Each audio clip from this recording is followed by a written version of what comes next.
Hello, takulandirani kuno ku Mabena Studio. Tabweranso ndi uthenga wina wa mtumiki wathu Twaibu. Mverani uthengawo komanso mutumizire achibale ndi alongo kwina kulikonse kumene ali, kuti nawonso amvere. Tili mu nthawi ino yotsiriza. Ndikulandireni mmawa uno pamene dzulo tikungochokera m'magawo akusala kudya, pamene timasalira anthu amatemberero, makamaka iwo amene adadzitemberera okha chifukwa cha nyengo zimene adakumana nazo. Anakumana ndi nyengo zowawa zothina, ndiye tidalengeza lachisanu chakummawa kuti tikafika tsiku lija la Chiroma limatchedwa kuti la Mulungu kapena kuti Sande, tidzakhala m'magawo akusala kudya, lomwe lidzakhale tsiku loyamba la Sabata kwa ife amene timayendera kalendala ya Chiyuda. Ndipo tsikuli linayamba bwino, tinapemphera mpaka takocheza. Lero ndili ndi umboni wokhazikika wa zimene Mulungu wachita potipatsira zochitikazi mkati mwa tsikuli, kuti zoona anthu ambiri analidi odzadza ndi matemberero koma odzitemberera okha chifukwa cha kufawo cha mavuto amene anakumana nawo ndi zowawa za mitundumitundu zimene zinawazungulira. Tiyamike Mulungu kuti Ambuye ndi womasula. Sitimayenera kungokhala mu ukapolo, koma ndimafuna ndinene pano kuti matemberero asanduka chisomo. Lero tsiku la pamande tiye tonse tione kuti matemberero amatha kusanduka chisomo. Ndipo ndi pemphero langa kuti temberero la aliyense linsandukire chisomo chakunkhazika ndi mtendere pamene akumasuka ku ukapolo wa matemberero osanduka matenda, ku ukapolo wa matenda ochokera ku matemberero. Tembererolo ndi mapempherowa lisanduke zisomo zochoka kwa Mulungu, zimene zikamuyika aliyense pamalo monga mwakufuna kwa mtima wanu. Ndasonkhanisa mayina a mitundu yonse kuchokera tsiku lija mwezi uja, pamene tsopano talowa mwezi wachiwiri tili pa guwa lino la nsembe. Ndabwerera pa mapiri akamanda kuzamalizitsa dongosolo la kwa Mulungu mu pemphero ili limene tikulitcha kuti mantha asandulika chisomo. Mantha matemberero asandulike chisomo. Kusayenda bwino kwa zinthu kusandulike chisomo. Amatenda angonagona, Mulungu akukumbukireni ndi kukupasani zisomo zochuluka.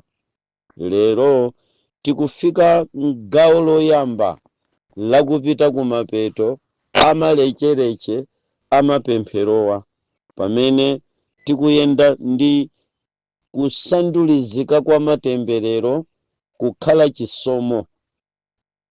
Lero ndi about 10. Akutsogolo akachita tsoka akhala kumbuyo, ndipo akumbuyo akachita tsoka ndi mwayi atha kukhala kutsogolo. Kwakhala kutembenuzika kwa nyengo, Mulungu akutembenuza nyengo zake lero, koma chikhala chisomo cha mtengo wapatali kwambiri.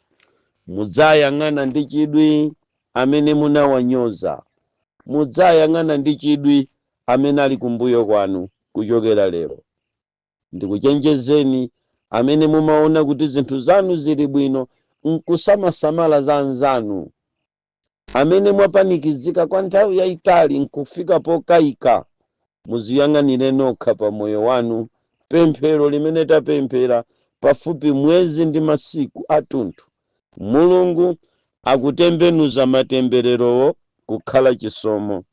Ndipo lero muli kuyitanidwa pa tebulo la mfumu ya mafumu kuti muzapeze chisomo chachikulu kwambiri. pano pali tebulo limene inu munasowa mutadyerapo kwa nthawi yayitali. Satana adakuchotsani pa tebulo limeneli, nkukutalikitsirani, nkukakuyikani ku matebulo a dziko lapansi, nkumene mumadya.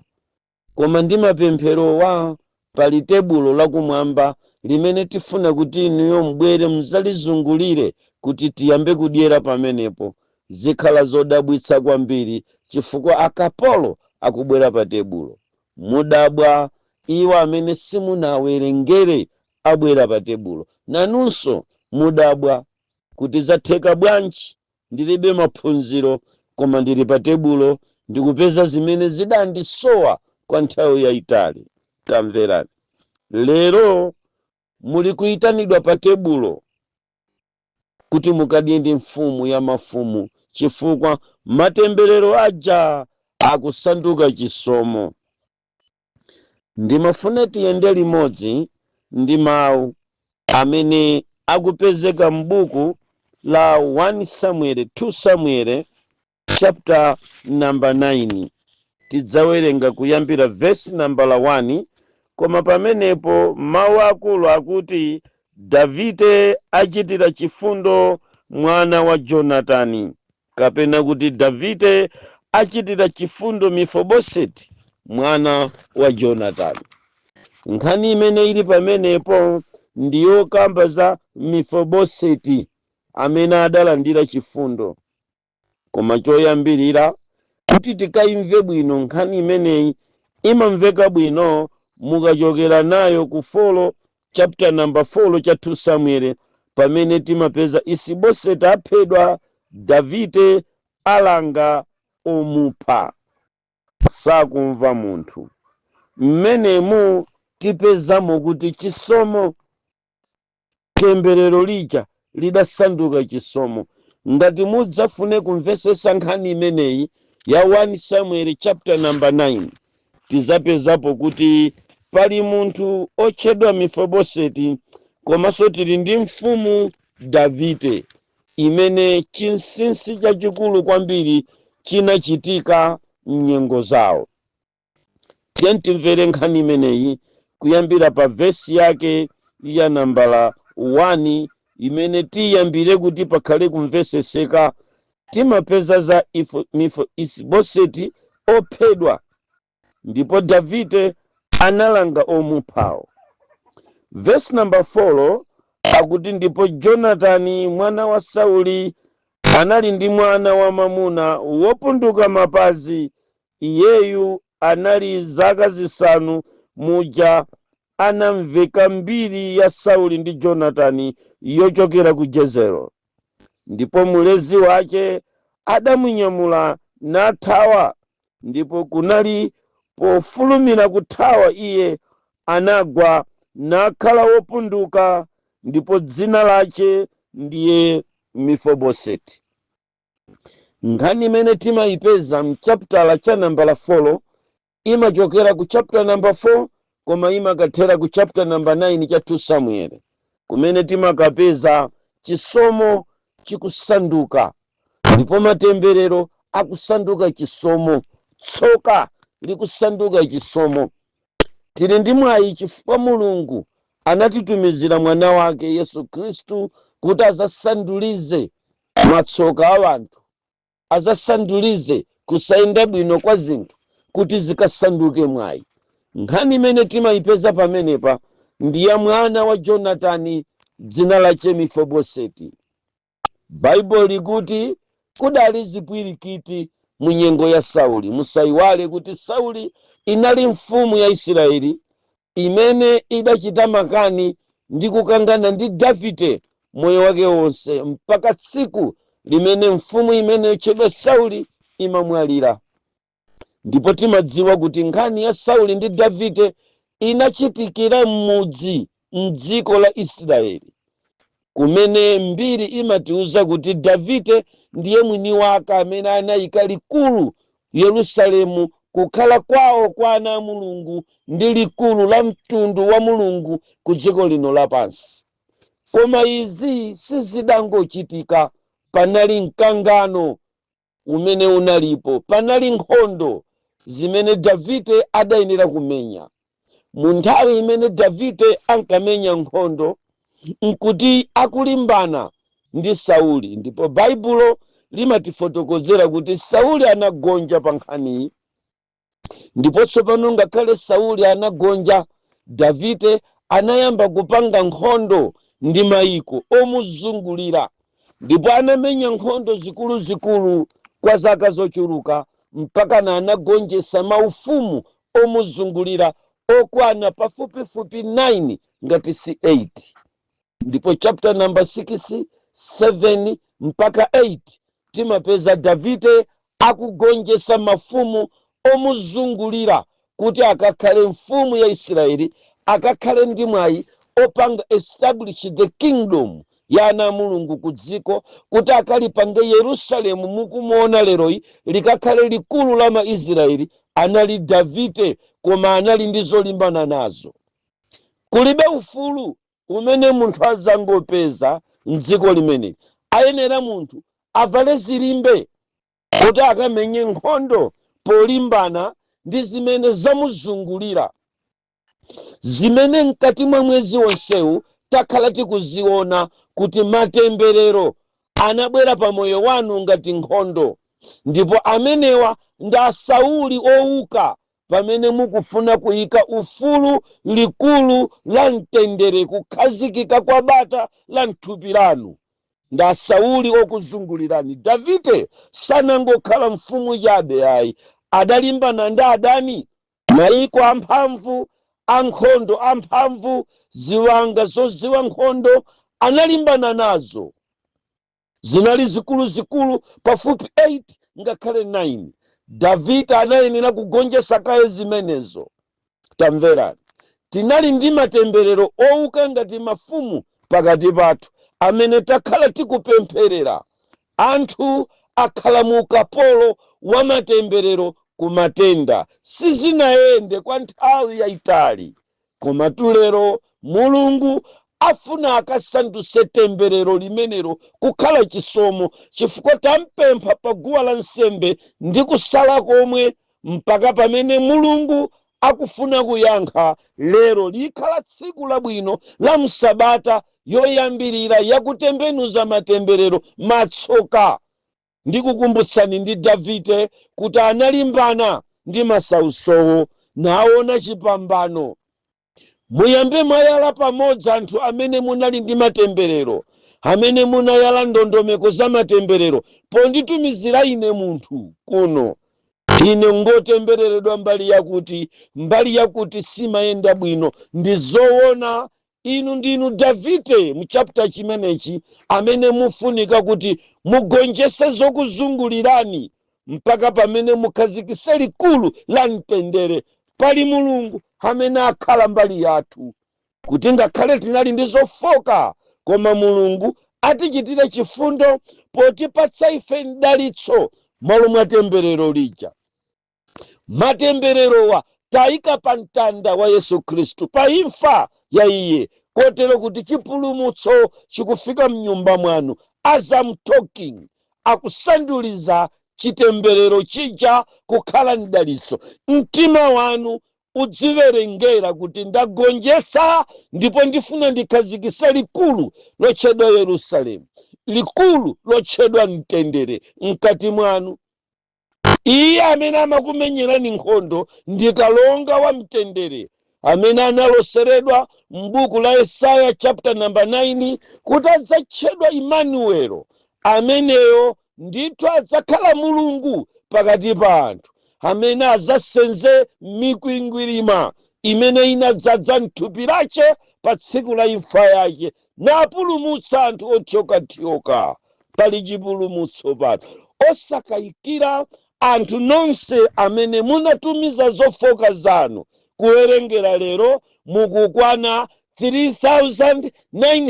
3,948 amene munatumiza zofoka zanu. Nonsenu lero temberero lija likusandulika mdalitso, likusandulika mtendere, chifukwa panali munthu otchedwa Mefiboseti amene anali kuchokera ku banja la Sauli koma anabadwa kuchokera mu msana wa Jonatani, amene Jonataniyo linali bwenzi la Davide. Ndiye nkhani tikuyipeza ku buku la 2 Samuel chapter number 4, 2 Samuel chapter number 9. Tamverani. Panali lonjezo limene Davide analonjezana ndi Jonatani, angakhale anali agogo amene ankamuvuta Davide. Jonatani anali mwana wa mwana obadwa kwa Sauli. Mwa njira ina, akamaona Sauli Jonatani amaona kaya ndi atate wace, amaona kaya na agogo wake, koma anali bwenzi la Davide. Tamverani. Inali nthawi imene uyu Jonatani anali kucheza ndi Davide, koma Davide asadakhale mfumu.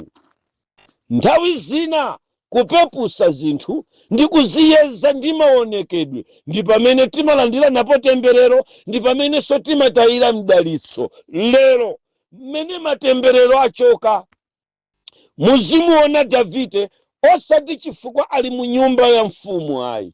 Musafune anzanu ocheza nawo chifukwa choona kuti ali mkanthu.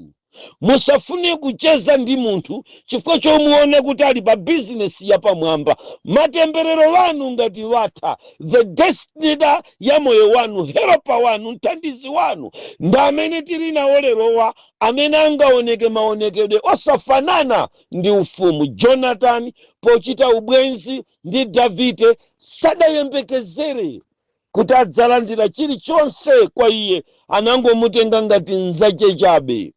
Sono Jonatani amachokera kwa Sauli, ndipo Sauli anali munthu ovuta kwambiri mu ufumu wake onse, ndipo mdani nambala 1 anali Sauli. Mdani nambala 1 anali Davide. Sono nkhani imene tikuyipeza pano lero, tikupeza kuti munthu wina mfuko limeneli otchedwa Davideyo, amene anali pa nkhondo yofuna kudzakhala mfumu, ndipo pa nthawi imeneyi anali atagonjesa maufumu ake onse. Sono tamverani. Chapter number 9 chikutipasa mawu akulu amene tikuwerenga pa chapter number 9, akuti Davide achitira chifundo Mefiboseti mwana wa Jonatani. Tamverani. Davide achitira chifundo Mefiboseti mwana wa Jonatani. Nkhani imeneyi imamveka choncho. Amanena kuti Davide achitira chifundo Mefiboseti, koma anali mwana wa Jonatani. Now, ochitiridwa chifundoyi akungopezako mwayi chifukwa ubwenzi unali pakati pa Jonatani ndi Davide. Mefiboseti sizinkakhuza ngakhale mpang'ono pomwe, chifukwa ubwenzi unali pakati pa Jonatani ndi Davide. Tamverani. Nudziwa kuti chisomo chimene chitembenuze temberero kukhala mdaliso, ambiri sichinkakukhuzani, koma payenera kuti panali ubwenzi waukulu ndi kutengereni Davide muphunziroli akhale Mulungu. Tamverani. Ndikutengereni Jonatani akhale Yesu, ndipo ndikutengereni Mefiboseti mukhale inuyo amene mwayenda m'matsoka akulu. Zinthu zambiri sizikukukhuzani, makobiri si anu, ndinu munthu wakudera. Mpanganoli mulibe. Pangano linali pakati pa Yesu ndi Mbuye wathu, mfumu ya mafumu yakumwamba. Ataona zosowa za ku dziko lapansi anati tsika. Tamverani. Chapter number 9 akutiuza kuti Davide apereka chifundo kwa Mefiboseti koma chifukwa cha Jonatani. Ndimafuna ndimve pamenepa kuti mupemphero ili, muuthenga uwu, muphunziro ili, kaya ni muumboni uwu, muchofotokozera ichi, inuyo ndi Mefiboseti, Jonatani ndi Yesu, koma Davide ndi mfumu ya mafumu, mwini chilengedwe chonse, achikulire okhala kumwamba. Pano Bible langotiuza kuti Davide amchitira chifundo Mefiboseti koma chifukwa cha Jonatani. Ndikuntenga Yesu ngati nkhala pa mpando lero amene asandulize temberero lonse mwa mavuto wanu onse, anthu othamangira pafupi 3,900 ndi anaye pamwambapo, amene munapereka nkhawa zanu pamaso pa Mulungu kuti mukuyenda m'matemberero. Ndili ndi Yesu pano amene anachita pangano ndi Mulungu chifukwa cha inu Amefiboseti amene mwathyoka miyendo, koma mpanganoli likukhuzani lero chifukwa cha Davide, likukhuzani lero chifukwa cha Jonatani, likukhuzani lero chifukwa cha Yesu. Tamverani, ndakubwereserani kuti akakuchitireni chifundo ndi inunso mukalandire nawo mdalitso, angakhale muli opuwala mmene mulilimu. Ndabweresa Yesu, sinubweresa nkhala pakati Benito Mussolini, sinabwerese nkhala pakati Haile Selassie, sinabwerese nkhala pakati Muhammad. Tamverani, sinabwerese nkhala pakati Shinto, tabwera naye pano si Bahai, uyu si Alexander the Great. Buku la Isaiah chapter number 9 hakuti amene adzakwera pa mtanda ndipo adzanyamula matsoka ndi mikwingwirima ndi matemberero, ndipo temberero lonse lizasenzedwa pa phewa pache ndi amene ndamubweretsa. Kotero kuti no matter deeper temberero lanu linali, kodi linali lobisika, analankhula temberero adamwalira, kodi amene anakukhalirani ndi kukuyemwirani mkaka adafa, anafinyira mabere pansi kuti mutembereredwe anafa, kodi anatenga zizimba nkuponya madzi zidapita, misinja yonse idauma, kodi akabudula wanu wankati ndi nsalu zanu zili kumphepete kwa Shire zidapita mpaka muluo ndipo zidakafika mpaka na kukafika ku Zambezi. Tamverani, zili mu Indian Ocean. No matter chimene adatembereracho kumene chiri pano, wochosa temberero si munthu, ndi Yesu ngamene azachosa matemberero anu. Kotero kuti mwayi wakusandulika kwa temberero limeneli ukukhazikika kuchoka lero pa Mande. Tsiku la pamandera lero lino tikuyitanira otembereredwa kuti temberero lija likusanduka chisomo wa mtengo wapatali, chifukwa mapempherowa sitimapereka kwa atsogoleri a dziko lapansi. Ayi, mapemphero wochosa matemberero timapereka kwa Yesu, mfumu ya mafumu, kalonga koma wamtendere, oloseredwa kuti adzachosa tsoka la dziko lapansi, adzachosa matemberero a dziko lapansi. Lero temberero umve likuchoka koma m'dzina la Yesu. Tiusanduliza sopano moyo wanu, muyambe kuyang'anira lero, chifukwa odwala anu akuyenera kuyalula mphasa ngati matendawo anakhuza matemberero. Pali nthenda zobwera mziwanda za matemberero, koma pali kusandulizika kwa tembereroko lero. Tiyambe nkhani imotero ana Mulungu. Verse number 1 ya chapter number 9 cha 2 Samuel. Akuti Davide, ndipo Davide anati, kodi atsalako wina wa nyumba ya Sauli kuti ndimuchitire chifundo chifukwa cha Jonatani? Sakumva munthu. Limeneli linali funso, koma funso limeneli linabwera Davide atamaliza kugonjesa nkhondo. Sopano walowa nyumba ya ufumu kuti akayambe kulamulira. Atangokhala pa mpando Davide atamaliza kumenya nkhondo yake, sopano ali ku State House ndi akukumbukira zimene anagwirizana ndi bwenzi lake Jonatani.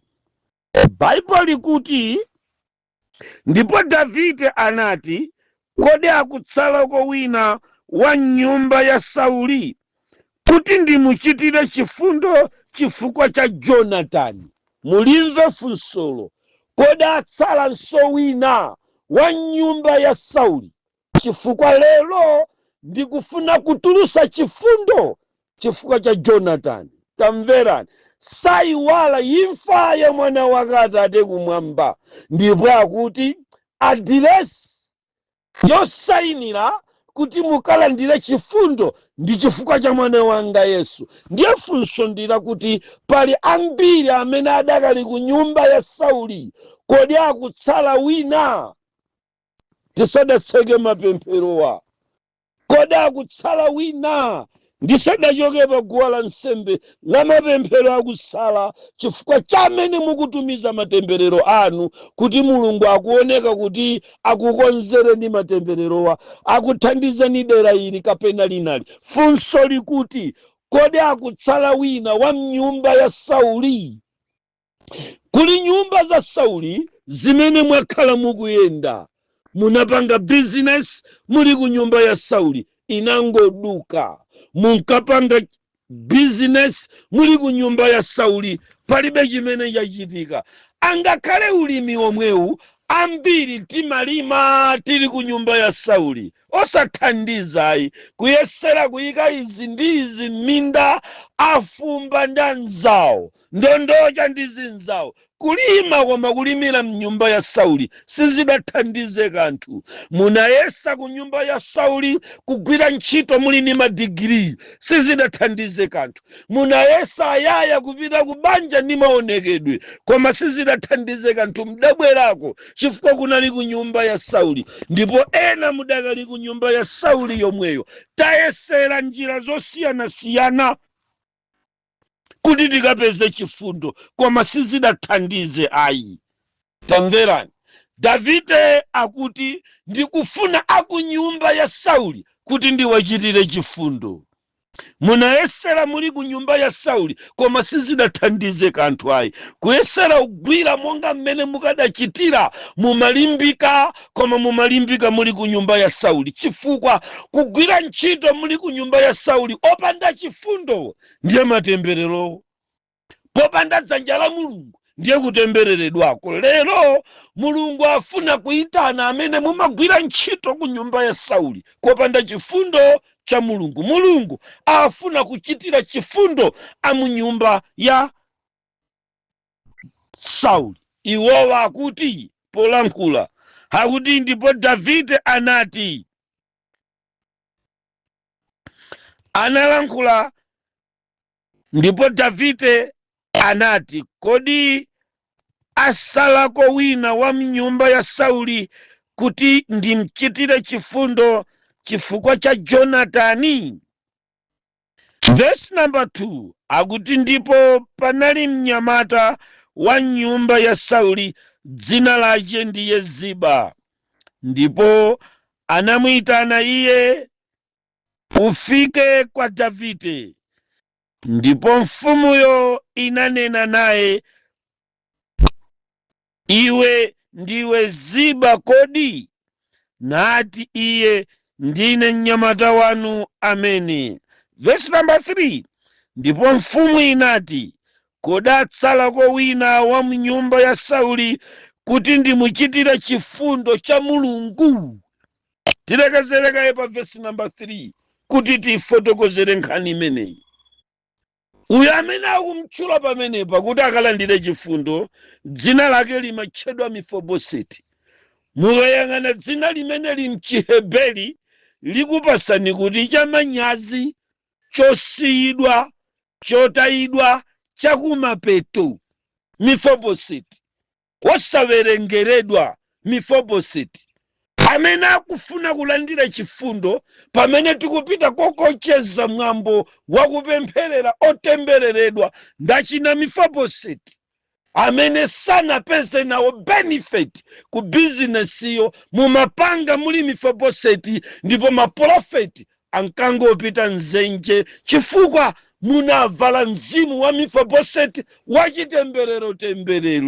Chifundochi chikufuna Mefiboseti anthu otayidwa, achamanyazi, anthu amene dzina lawo silinawerengeredwe mu community ndi amene akuyitanidwa lero. Ndiye funso likuti chifundochi ndikufuna ndichichite nyumba ya Sauli chifukwa cha Jonathan. Ndiye funso likuti kodi iwe Ziba akusalanso wina wa nyumba ya Sauli kuti ndimuchitire chifundo cha Mulungu? Chifundo chimene wanyamula Davide ndi chifundo chochokera kwa Mulungu. Mpaka pamene anthu otembereredwa angayambe kulandira chifundo chochoka kwa Mulungu chili lero. Mwina ndikutheka kuti mwakhala mukulandira chifundo chimangotha chifukwa chifundocho chimachokera ku boma, chifundocho chikuchokera ku kampani, munachitiridwapo chifundo koma chimachokera ku anthu.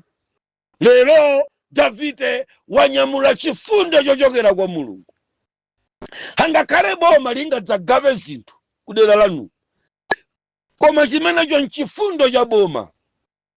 Mudya lero zitha njala ikuvutaniba anyamata kulowa Shire chifukwa chifundo akuchita na Red Cross. Musakhutire nzifundo zochoka ku anthu. Davide pa verse number 3 hakuti ndikufuna wina wa nyumba ya Sauli kuti ndinchitire chifundo cha Mulungu. Anyamata amene tinapereka ma request athu wokhuzana ndi nkhani za matemberero, tulukani muzifundo zochoka ku anthu zimene sizidathandize kanthu. Tisoweka pano chifundo chochoka kwa Mulungu, chifukwa chifundo chochoka kwa Mulungu chimakhalitsa, chimamanga maziko, chimayala foundation yabwino. Chifundo chochoka kwa Mulungu. Davide hakuti ndili ndi chifundo mdzanja langa koma ndisachite matama kuti ndalamayo ndapeza ndine. Ayi, ndalamayi tangolandira kuchoka ku Germany kuti tigule chimanga, tangolandira ndalamayi kuchoka kwa ena ache, kotero kuti chifundochi yatichitira ndi boma la America. Mpaka pano tikanamasowa kuwoloka pa mtsinje wa Shire. Chifundochi watichitira China. Ndi zimene Davide akunena pano. Akuulula mwini chifundo osachita matama kuti lathandize mboma la DPP. DPP alincha osachita matama. MCP tamanga ndifensewu, MCP ulincha. Ni chifundo chochokera kuwena. Tazinena ni zoona kumene kwachokera chifundo chimene mukudyerera lerochi. Ndabwera ndi chifundo chochokera kwa Mulungu. Davide ndi mfumu ya nzeru, akuchita deserve kukhala bwenzi la Mulungu.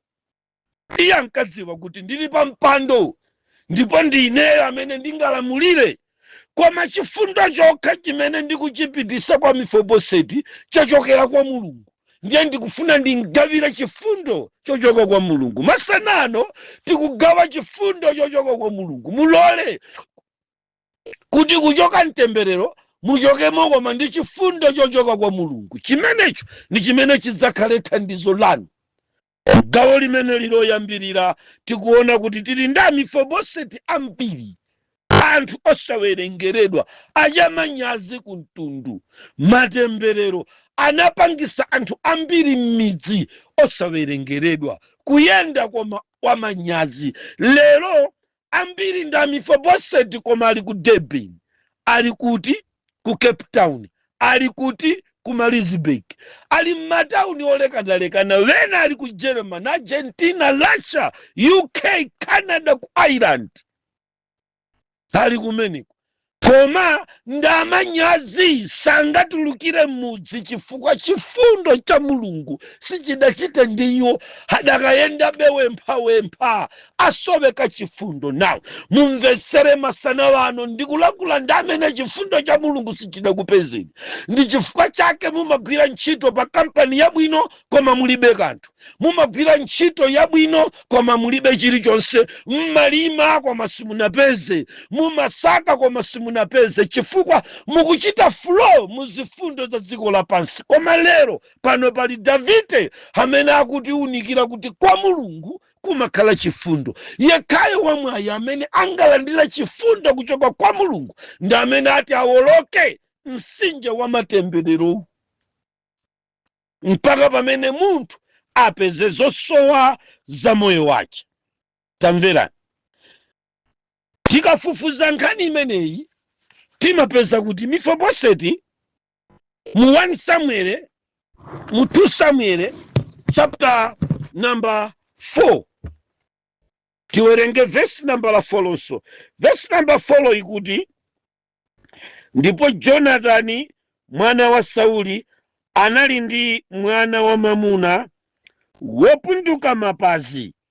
Iyeyu anali wa zaka zisanu muja anamveka mbiri ya Sauli ndi Jonatani yochokera ku Jezreel, ndipo mulezi wace adanyamula nathawa, ndipo kunali pofulumira kuthawa iye anagwa pansi nakhala wopunduka. Dzina lace ndiye Mefiboseti. Mukapita pa chapter number 9, Bible likuti Davide achitira chifundo Mefiboseti chifukwa cha Jonatani. Ndi wopuwala oyenera kulandira chifundoyi, ndi wolumala oyenera kuchandira chifundoyi. Koma nimafuna nene kuti mu process mu nthawi yonse imene takhala tikupempherera anthu otembereredwa, mmatemberero tinagwamu, tinagwa pa zifukwa. Nayenso Jonatani anali ndi mwana otchedwa Mefiboseti amene anali olumala mapazi ace pa zifukwa ngati zimene ndi zakugwera nini. Tamverani, verse number 4 ya chapter number 4 akunena kuti, ndipo Jonatani mwana wa Sauli anali ndi mwana opunduka mapazi ace awiri. Ndiye mu verse number 4 momwemo akufotokoza zifukwa zimene zinapangisa kuti Jonatani akhale olumala. Tamverani, akuti kunali mbiri yosakhala bwino ya nkhondo mu nthawi ya Sauli ndi Jonatani kaya ndi ambuyaye. Tsono panali wantchito amene anali kusamala mwana wa Jonatani, amene dzina lace mwana wa Jonatani ndi amene tikumutcha kuti Mefiboseti. Anali ndi zaka 5. Pothawa mulezi wolerayi wabwinoyu ananyamula munthu pa phewa omudalirayi, nzacheyi ananyamula pa phewa mwana wa zaka 5. Inu matemberero anuwa anachoka kutali kwambiri. Koma tamverani, ndi akuti pothawa anamgwesa pansi akufulumira kuyenda, ndi anamgwesa pansi Mefiboseti napuwala ndi kulumala ndi kuvulala miyendo yake yonse iwiri, nkudzalephera kuyendanso moyo wake wonse sadadzayendeso. Anachita paralyze. Amayi ndi abambo, tikufuna kulankhula ndi anthu amene zinthu zawo zinapanga paralyze, ndipo anthu nkuziyang'ana kuti uyuyu basi zathera pomwepa sazakhalanso chinthu chabwino. Mefiboseti, ngati mmene inunso mudazichitira declare nokha kuti ine sinzakhalanso chinthu chabwino. Koma nkhani imene imandimvesa chisoni mu chapter chimenechi ndi kundichitisa chidwi mu chapter number 4 verse number 4 ndi yakuti, munthu amene inuyo mumamudalira kuti akupasani thandizo ndi amene anakupezesani mavuto. Kutere kwambiri amene tikuyenda matemberero tinatenga kwazi nzathu makolo athu, tidatenga kwazi chimwene, tidatenga kuma best friend yathu, tinawadalira ena achi odalirika amene anabwera kuti adzakuthandizeni ndi amene anamgwetsa pa mavuto. Mefiboseti, unikireni anzanu amene munkayenda nawo. Kutere kumatemberero wa mwachidule tinatenga kuchokera ku zimene zinali thandizo ndi zimene zinatipuwalitsa. Kutere ku chifundo cha Mulungu chikubwera kwa amene tinavulazidwa ndi anthu apa mtima pathu. Anthu odalirika aife ndi amene atisiya pa desperate pamene muli leropo. Inu lero lonse mukadakhala pa mavuto choncho, koma chimamuna chanu chimene mudachikonda nkuchidalira chakusiya ni desperate, muli pa mavuto. Abwenzi amene munawadalira anakutayani paliponse zinthu zitavuta. Bwenzi la umunthu lili ndi malire. Musamadalire wanthu. Munthu amatopa, akuthandizani amafika polema nkukuponyani paliponse. Ndipo ambiri tinatayidwa paliponse. Anthu amene mudayendera yanu, anzanu akuyendera so yawo. Anali abwenzi yawo dzana mmayenda limodzi pokaoda ngumbi, mmayenda limodzi pokaoda chinangwa, mmayenda limodzi. Lero Mulungu adathandiza pa mavuto anakutayani. Ndinu opuwala mapazi onse awiri. Mukusoweka chifundo cha Mulungu chifukwa munthu ali ndi malire. Ndipo munthu amatopa. Akadzakutoperani abwenzi mukwadalirawa adzakuponyani paliponse. Mefiboseti anaponyedwa paliponse ni mulezi wake. Hata zimva futi zikuchokera ku mapiri a Heziboni. Tamverani. Mmene futi zinkalira kumusi kwa mapiri a Efereimu. Koko koko. Onyamula adaona kuti pachepa pano. Ndi ntaye pano. Munthu akuoneka wabwino lero koma zikavuta munthu amataya. Anthu taona akutayidwa ndi azimuna awo, akutayidwa ni makolo awo, akutayidwa ndi anzawo, amataya. Verse number 4 akuti koma mulezi amene adamunyamula pofulumira kuyenda anamgwetsa pansi.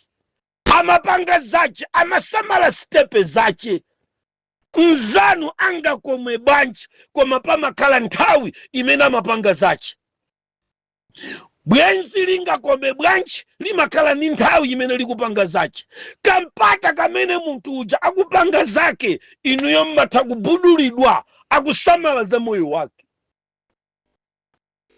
Nyengo inoyo aliyense akuona zace. Kotera kuti tidalire wanthu tikhalabe mmatemberero.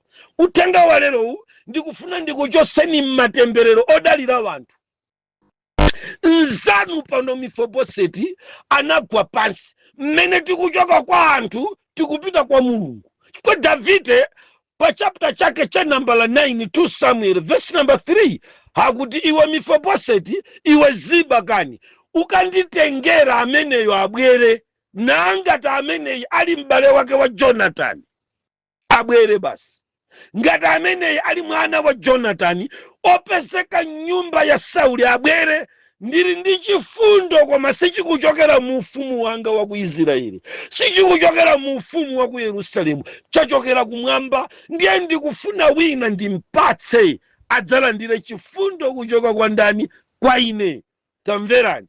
Akumupasano chifundo chochoka kwa Mulungu chifukwa chifundo cha pa verse number 4 chapter number 4 cha 2 Samuel chinalephera, chinamgwetsa Mefiboseti mpaka mapazi yake onse awiri kuthyoka. Tunena pano aja anandiyitana kuti ndibwere ku Jubeki, anali nda samalume, anandisiya. Dzibwerani mwana wa chemwali, dzibwera. Nakwera basi pano intakepi, dzibwerani ankolo. Naenda mpaka ninafika pa Beti Bridge. Naimba muli bwanja na chemwali kuti ndilipo. Muli pata malume ndikuti ndili pa Beti Bridge. Nubwera. Mena nangomva kuti ndili pa Beti Bridge. Kulowa Messina ndiimbe. Not available. Ndiimbe cannot be reached. Kani yosausa dziko la chilendo kumene ni upita nchizula kulibe chiyawo. Olo wachiyawo osampeza, wachichewa osampeza, basi yonse ikulukuta chichona nangosala ndekha chiyawo. Mpanga bwa dziko la chilendo ni upitali. Ngakhale tsiku limodzi sinayambe ndalowapo chifukwa chifundo chochoka kwa munthu chimakhala mmalire. Ndipo analekezera pamenepo. Ntafika mJubeki kusika pa Park Station, mutu wangoti gwa. Nilowera pati pano. Ndidasoweka chifundo chochoka kwa Mulungu kuti chinigwire chifukwa ambiri amene munapita m'mayiko kudalira amalume sadakuthaweni kodi. inazimira mukuyendera pa maputo kutera chonchi mageso okhaokha kutera chonchi nyale zokhazokha mulibe ngakhale kolowa chifukwa amene wakunyamulani ndi kumudalira anthu amakhala mpolekezera ali ndi polekezera chifundo chawo kotero kuti chifundo cha munthu chili ndi malire. Anthu anzanu mukuwaona kuzunzika lerowa anatayidwa ni wanthu mujankanyada ankadalira amalume anamwalira, ankanyada ankadalira bambo wawo anamwalira, ankanyadaja ankadalira chipani chidatha, ankadalira president analuza boma. Lero ali wempha chifukwa chidaliro chapa munthu chimatha, chinatha chidaliro cha Mefiboseti ali kumbuyo nyang'a zavuta wanyamulayo anangotopa pa stepe akusamala moyo wake. Muiwerenge verse number 4 chapter number 4 mosamala mumva kuti ankafulumira ankapanga zache kaye. Sono muziziwa kuti ngakale mukatengedwa ndi kukasungidwa mmakomo amene akusungani aja musadalire chifukwa ali ndi nthawi yoti apange zawo. Iwe unyamuka limoti m'manja pa mpando tang'adzi kang'adzako pa tebulo anzako amayika kabuya ti iwe uyikadzikanga wachoka kumudzi ukudalira kuoposera tumuyezo. Anzanuwo makolo nyumbamo ali ndi zina zoti achite ngati nkwalamu anu ali nzochita zawo katayikena asamalaka ye moyo wawo mulumala inu mpuwala akutayene paliponse mudzidalira Mulungu. Osankokosana mmamizi hankolo ali mtauni, osankokosana kumidzi kwanuko achimwena adapita ku Joburg kukapinga iwosoto alibe passport amaenda chozemba akakuzembesaniwe wemwe alini nthawi yoti apange zawo iwe sopanga zako. Achimwena anu a Mefiboseti mwayang'ane pano adali kumbuyo atamangira chinsalu anzawo akuthawa moyo wodalira iwe umakhala ukugona pamene anzako akuona poponda shuga wadula iwe pakuti amangokugulira umakhala uli kugona. Anzako pamene akuyang'ana kuti kodi fizi nitenga kuti iwe umakhala ukuseweresa fiziyo moyo wodalira. A Mefiboseti anali kumbuyo kwa mulesi palibe chimene ankadziwa kuti kulicha kudalira nkwachabe.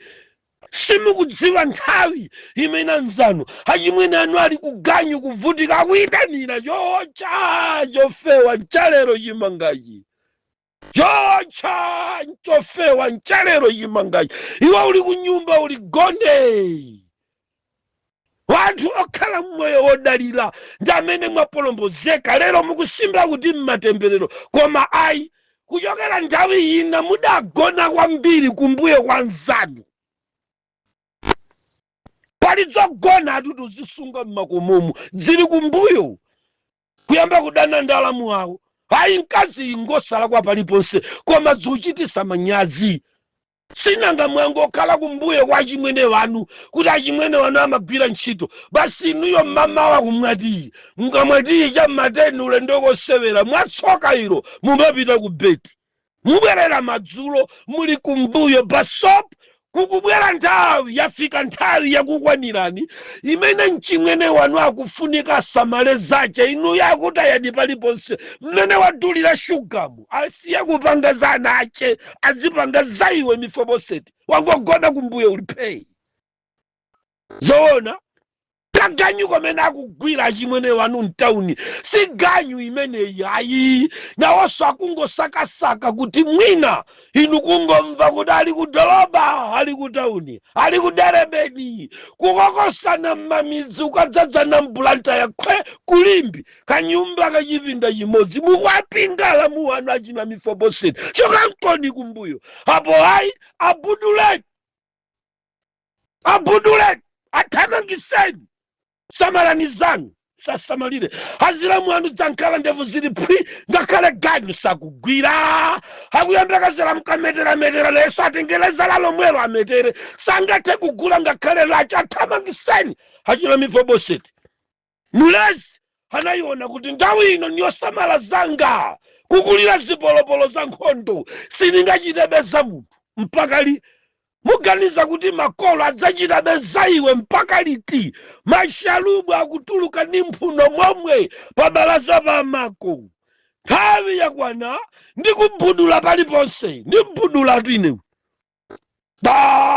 mene wadulira shugamu ndi mbudula inewu. Asanisowe santendere kumbereka nchifukwa ndi mbudula twine. Asanizolowere nthawi ino njakuti naneso ndioneza kumwamba, pa nthawi yomweyo ndioneza ana wanga. Iwe wakula unafunika madzulo wano udakamakapalira nawo kuganju, nawenso kadakasakasaka. Chifukwa nthawi ino mulazi wa Mefiboseti afuna ayang'ane zache mpaka liti. Wanthu osungidwa inazano adatayidwa. Muwerenge verse number 4, chapter number 4. Nkhani zosausa, nkhani ndiyo sausa kwambiri. Sanamve munthu. Verse number 4. Verse number 4, chapter number 4. Tamverani. Ndipo Jonatani mwana wa Sauli anali ndi mwana wa mamuna wopunduka mapazi ace. Iyeyi anali wa zaka zisanu. Muja inamveka mbiri ya Sauli ndi Jonatani yochokera ku Jeziel. Ndipo mulezi wace uyambe kumva pamenepo. Achimwene ogona babalaza muyambe kumva pamenepo. Achimwene odalira chuma cha malume muyambe kumva pamenepo. Chemwe ali odalira nkolo wanu ali ku tauni osagwira ngakhale ganyu kuti akubwereserani fetereza mumve pamenepo. Dzitakatakani mwana kupita ku Joni si chifukwa chakuti inu musakagwirenso ganyu. Tamverani. Ndipo mulezi wace anamunyamula nathawa. Ndipo kunali pofulumira kuthawa. Iyeyo amafulumira kuthawa. Iwe uli phi ziboda zili changalanga za Mefiboseti. Khali yosausa akuthawa malume wanu adathawa umphawi womwewo kumudzi kubwera muno mtawuni. Iwe kumbuyo uli changalanga zimyendo zili changalanga babalaza. Khani yosausa. Tawerengani ndine verse number 4. Ndikufulira pano pa mapiri akamanda. Tamverani. Ndipo Jonatani mwana wa Sauli anali ndi mwana wa mamuna wopunduka mapazi. Iyeyi anali wa zaka zisanu. Muja idamveka mbiri ya Sauli ndi Jonatani yochokera ku Jezieli. Ndipo mulezi wace anamunyamula nathawa. Ndipo kunali pofulumira kuthawa. Iye anagwa nakhala wopunduka mapazi ace osawiri. Ndipo dzina la wopundukayo anadzakhala Mefiboseti. Sakumva munthu. Ndiye chichewa kapena nene kuti Chiheberi ngakhale Chigiriki. Mukangoti Mefiboseti ndiye kuti nchamanyazi. Mefiboseti nchamanyazi. Papoloti posepo tsopano auchitisa manyazi mpaka alandiro dayamba kufunsa kodi mphanga iyi dzadzibambo dzutuluka mpaka 10 koma ntchito timaona akulawirira ndi amodzi chochitisa manyazi. Mefiboseti tulukani pangani zanu. Mpaka liti kulakwa achimwene wanu udalitsika. Nanga bwanji osapempha kuti mukayambe kuthawa nokha umphawi. Mudzithawa umphawi kunsana kwa munthu. Sitimathawa umphawi kunsana kwa munthu. Sitimatesa umphawi pa tikiti ya wina. Sititesa umphawi pa bizinesi ya wina. Ngati wanthu akuvutika kumbuyo kuno nchifukwa chakuti ntchito yogwira ine ndekha, chimudzi chonse chikufuna kuthawa umphawi pambuyo pangapa. Zitheka mapeto wake tunatopa ni kubudulani. Abuduleni. Chibuduleni zitopese tuti. Buleda ukanika kukwana chifukwa cha iwo. Bola akana malawirira kuganyu tikadakwa nako pisi ya buledi. Mmodzi buledi 6,000 nikukwanitsa kodi mbuduleni. Sekugonekere ni ninja la wana ya. Hanango budula Mefiboseti, hanambudula. Mpaka Bible likuti mapazi ace osawira adatsoka tchotio. Khani yosausa. Ndi mwayi mwaupeza lero akufuna mutuluke nyumba ya atate wanu mukapeze nawo mdalitso wochokera kwa mulungu umene wagwa lero ndikulankhula ndinu achino Isiboseti. Ndikulankhula ndinu achino Isiboseti. Munakadzadza ku John kulondola nkolo lero masowesa mtendere mpaka agwira dipoti. Chifukwa munakadzadza kumeneko wopanda dongosolo. Mkamachoka kwa londola abale wanu musamadalire salo ya iwe wanzanu pa verse number 4 anataya paliponse. Tsono mbwere nkuti amene munatayidwa paliponse mulini mwayi lero chifukwa pali chifundo chochokera kwa Mulungu. Kodi kumveka nkhani imeneyi? Pali chifundo chochokera kwa Mulungu. Taimvereni nkhani imeneyi. Chapter number 9. Chapter number 9. Verse yake ya number 3. Ndipo mfumu inati, kodi akutsala wina wa mnyumba ya Sauli kuti ndimuonese chifundo cha Mulungu? Ndipo Ziba nanena ndi mfumu aliponso, nanena ndi mfumu aliponso mwana wa Jonatani wapunduka mapazi ache. Ndipo mfumu inanena naye, ali kuti iyeyu? Tamverani, Bible likutiuza kuti pamene anapita pampando Davide ndi akukumbukira pangano limene linalipo, kutera kuti inuyo ngakhale mukusauka pali pangano limene Mulungu adapangana ndi Yesu la chipulumutso chanu. Bizinesi yanu anasunga kale inu musanabadwe. Mwangombwambwana koma tu destiny yanu ili mdzanja la Mulungu. Tsogolo lanu lili m'manja mwa Mulungu. Madaliso anu ali m'manja mwa Mulungu. Choncho pamene Davide akukumbukira akuti ndikufuna wina, ndiye zikumveka kuti panali munthu dzina lache Ziba amene ankadziwa satane chifukwa anali wantchito wa Jonatani. Anakhalaponso wantchito nyumba ya Sauli amene amadziwa bwino zimene Davide anapangana ndi Jonatani, amenenso ankadziwa bwino kumene kunathawira mafuko a Sauli mu nthawi ya nkhondo. Anali kuti akudziwa kulikonse Ziba kumene wanthu adathawira. Ndabwera ndi Ziba pano, akudziwa kuti mukusakasaka ena pamene mukukagwira ntchito zakuti simunaphunzira zimenezi, kuthawa umphawi. Ziba akupereka ripoti kwa bwana wamkulu akuti ngati mukufuna kuchitira chifundo, kuli wina nangovulala sadafe. Basopo kutera kuti aja umphawi wanu sadafe hangovulala. Aukanso abwera mwanyoza kokwanira ndi kutaya twaibu ndani kumene munanditayira kuja sinafe nangovulala. Kuli Ziba mandiona akapereka ripoti kwa Mulungu, mpaka chimene munandimana ndidzachipeza. Nkhani yosausa, musadandaule aumphawi amene mwazunzika ndi matemberero, simunafe. Ziba hakuyang'anira pa mtima pa Mefiboseti. Amataka akatere chonchi amadziwa kuti ainangovulala ni myendoyi koma akupumula munthuyi.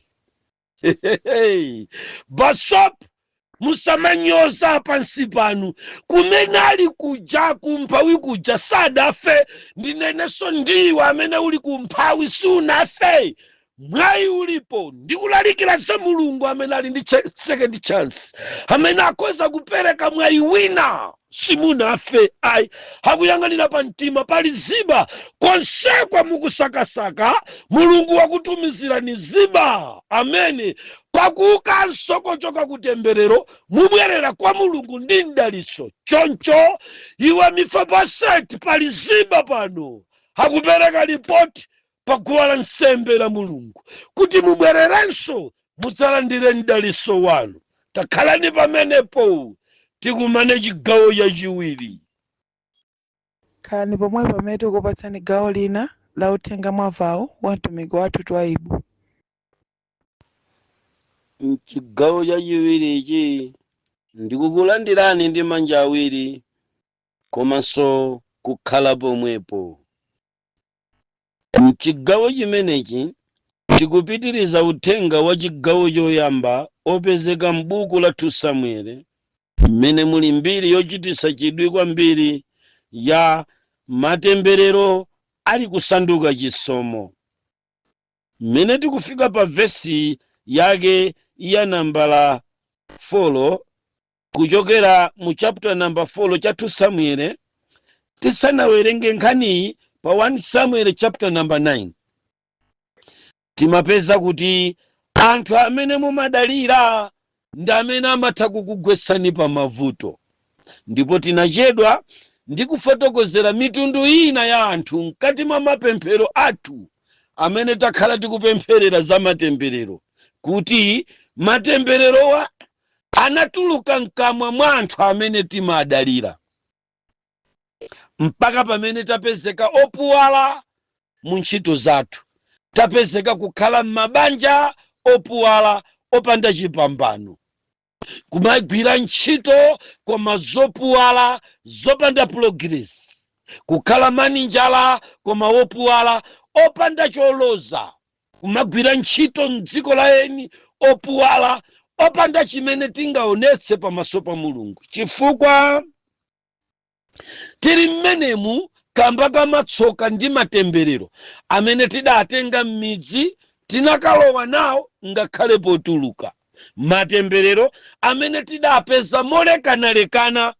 amenewo anagwamo matemberero wa mwaife kuchokera pena pake mmene timapanga kafukufuku mu masiku okwanira 32 amene takhala pa guwa lansembe kupempherera anthu amatemberero. Kotero mugawo loyambali ndi limene timaona kuti kunali mfumu yotchedwa Davide. Mugawo limeneli taona kuti Davide kuti akakhale pa mpando anali atagonjetsa nkhondo zikuluzikulu zosachepera 8 kuti akapeze mtendere. Payenera kuti pakhale uhardworker kuti matembererowa achoke mwa njira ina, ndi kulengeza kudzuka osandzitayirira kuti otembereredwa ine ena akandipempherera. Ayi, mmene tapemphera chonchimo, bwerekani, pemphani 500, pemphani 1000, pemphani 50,000, pemphani 1 million, akupaseni mudzuke mupite kuti mukagonjese mafumu okwana 8 amatemberero anu, kuti inu muyambe kupanga dominate mu territory yanu, mudzi wanu, kudera lanu. Ngati munthu ogonjesa temberero sitimampempherera temberero lo nkumangokhalabe osachita apply kufusira ntchito. Ayi, nutero tu mchaputala chachiwiri mundime yachiwiri ya ulaliki wa tsiku la lero, koma kufuulako ndi kufuulira pa mapiri akamanda. Ndiye mukhale pomwepo mpaka pamene tikukocheza gawo lachiwiri. Okondedwa, tinali kuwerenga nkhani yomweyi yofananayi pamene timaona kuti pa vesi nambala 4 ya chapter number 4 mulezi amene anambereka Mefiboseti anangontaya, ndipo pontaya anavulala ndi amansunga ku midzi ina kumene kumatchedwa kuti kulodibala. Sakumva munthu. Ndetiyeni tiyambire pamene patsopano pamene tipeze osungidwa kulodibala. Osungidwa kulodibala, tinapeza kuti munthu ameneyi Mefiboseti pamene anatayidwa, mfumu mu chapter number 9 kuyambira verse number 1 itakhala pa mpando, inayamba kufunafuna pangano limene anapangana ndi Jonatani. Timatero mu ndime yoyamba ndiyakuti anakumbukira zimene anapangana ndi Jonatani. Mwa njira ina Mefiboseti anapeza chisomo chosanduliza temberero chifukwa cha pangano la pakati pa Davide ndi Jonatani. Ndiye timatero kuti in chapter number 1 kapena mugawo loyamba, inuyo ndi Mefiboseti. Mulungu akuyimira Davide, sakumva munthu. Ndipo tinanena kuti Jonatani ameneyi ndiye Khristu Yesu. Koma pali atumiki mu chapter number 9 verse number 4 amene ankadziwa exactly pamene panatayidwa Mefiboseti, sakumva munthu. Panali munthu dzina lache Ziba amene mu chapter lachi mugawo lachiwiri tikumpeza kuti amadziwa malo amene opunduka mapazi awiri ankakhala ndi kupezeka. Ndimati ndinene ndi inu amene muli ndi chidziwiso kumene kuli Mefiboseti koma muli pa mtendere.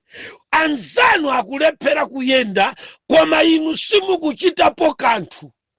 Tiyenera kuti tikumbukira anzathu amene anatayidwa. Mwina tinataya ndife tomwe kupanga livesi matemberero, ndi pamene tikukumbukira zina zimene zidatigwetsa mtemberero kupita ngakhale kukapepesa kumene.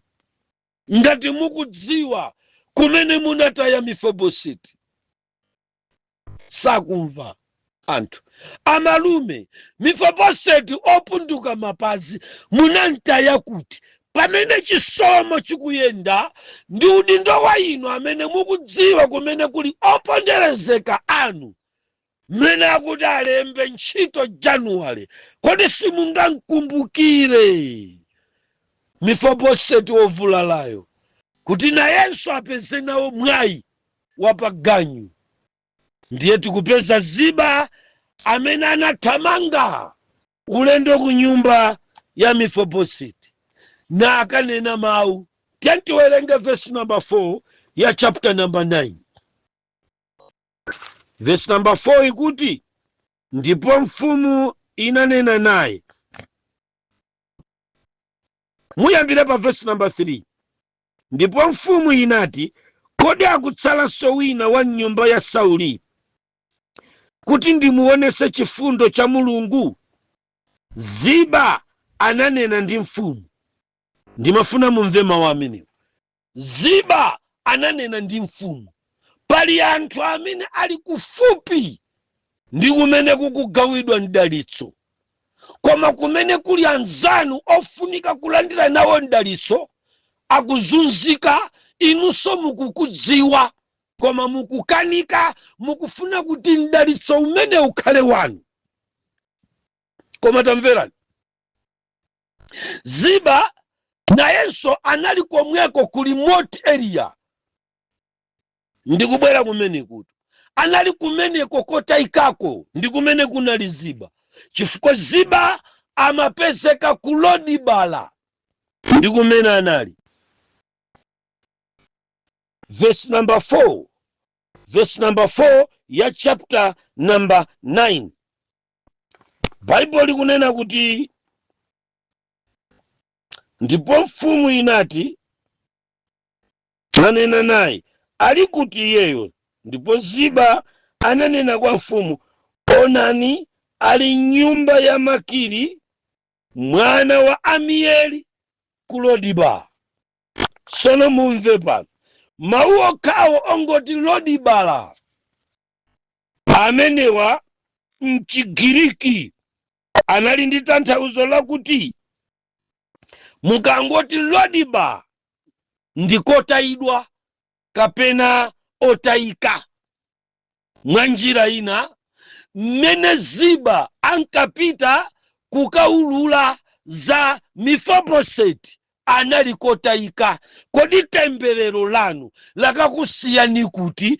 Ambiri muli ku Lodiba kotayika ndi kumene muli. Kutero kumuyitanowu Mulungu akuyitana wanthu kuchoka ku Lodiba.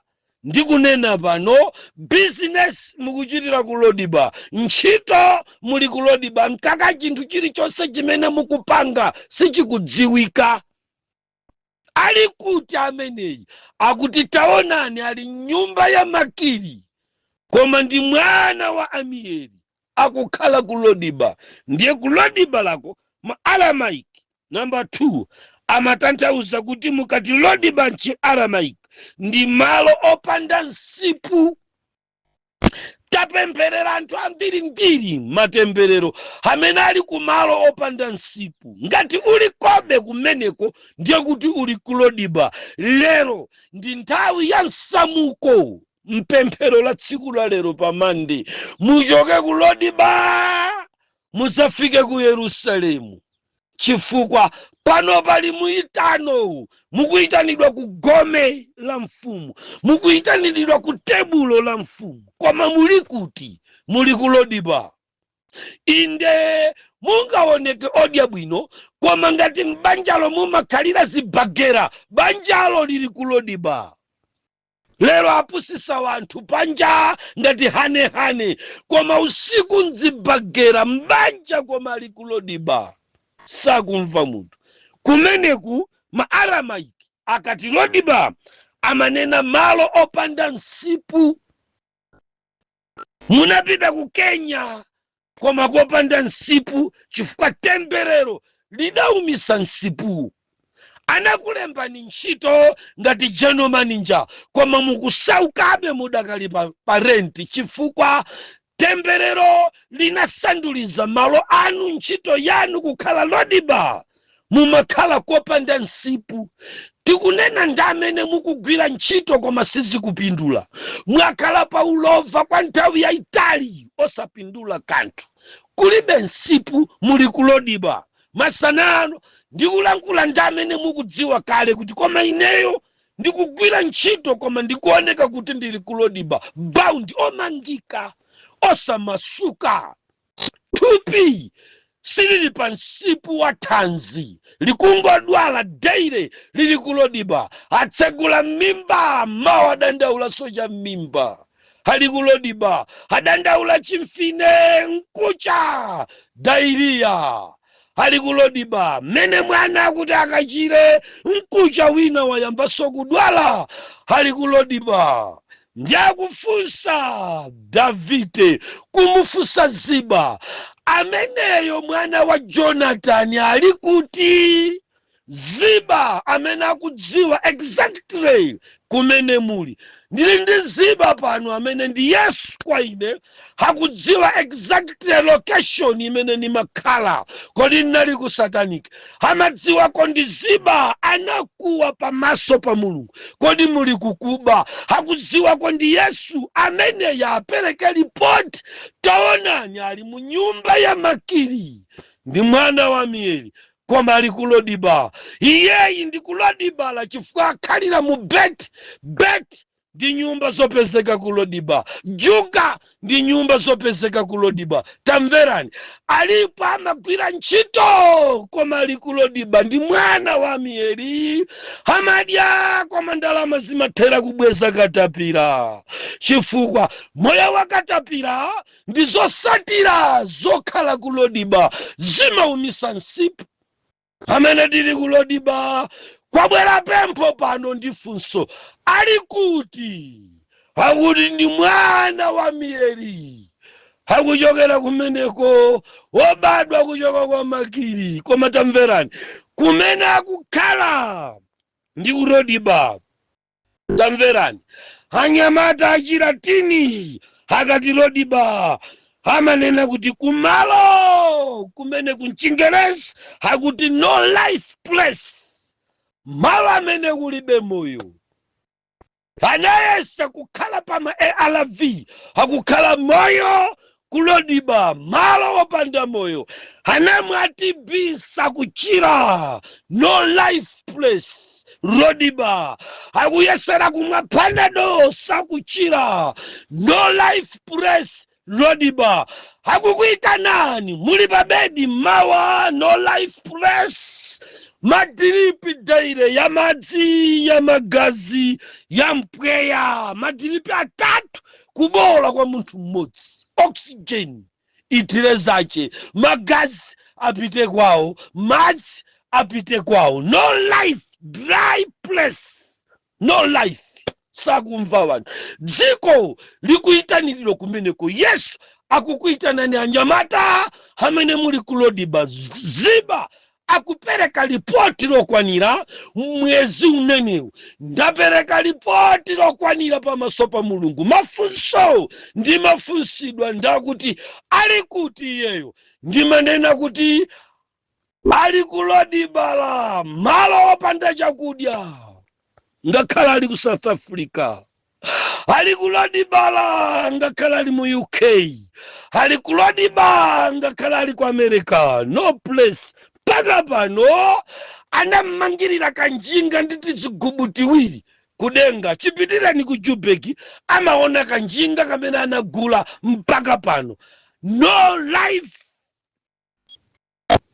ali kulodiba ndiyati kunena zamenewo pano pali funso likuchokera kwa mafumu ziba sakuchedwa iyayi sakuchedwa iyayi akungoyankha chindunji tamverani mfumu pena pake pali amene samayenda nkuyenderatu ndi chimene takhala tikupempherera masiku 32 kufika lero ngati lingalowe ndikuti tikulowa musiku la namba la 33 kulankhula zamene apuwa la mapasi ali kuti mukweze zanja ndili pano palodibala ziba hakupereka ripoti hakuti ali kulodiba sakumva munthu kodi zikumveka na munthu no life place ngamene mukukhala malo koma opanda moyo kukhala pabanja lowuma lopanda moyo lokhalira mikangano kukhala maubwenzi opanda moyo kukhala mu business yopanda moyo yomango khalira kuduka business yanu yitwa yaya nkulodibala uku daira malume na duka kuduka ndipaseni kapitolo kukhalira kupempha makapitolo kulowa usiwa wata banja la mtsogolo yakuti chani business ya mtsogolo akazungulira kwa akalowa nabiwi nayenda mabungwe wonse koma osachipeza chifukwa mukuzungulira ndi kufuna thandizo koma mukulifuna kulodiba ndinene ndanyamata amene mukupanga business masana wanu kapena business yanu ili kulodiba no life sikuyenda